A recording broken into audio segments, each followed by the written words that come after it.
The title of my talk is How to Get Stuff Done When You're Depressed. This is a subject I feel very passionately about as somebody who's worked in mental health nonprofit and as somebody who lives with bipolar disorder. So in the introduction, I discuss the need for this. Why is it important?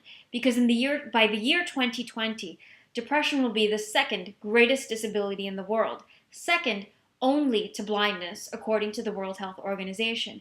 And right now, it's the number one disability among young adults in America, preventing millions of people from being able to finish school or hold down a job.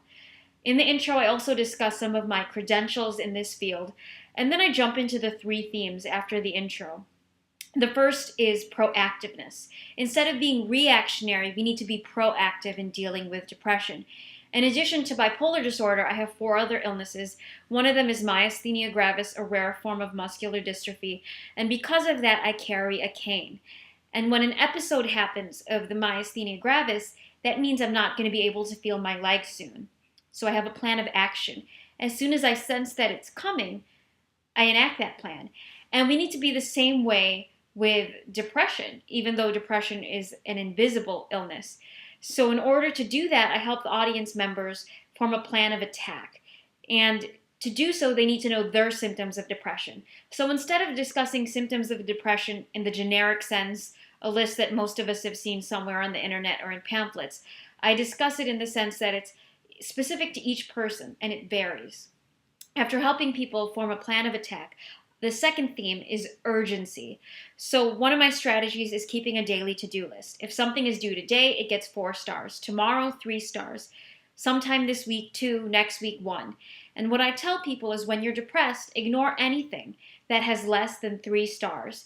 This helps us drown out the white noise of depression. And by falling behind less often or less frequently, that means the intensity of the depression is diluted. The episodes don't last as long. And the third and final theme is difficulty. I classify all tasks as 1, 2, or 3.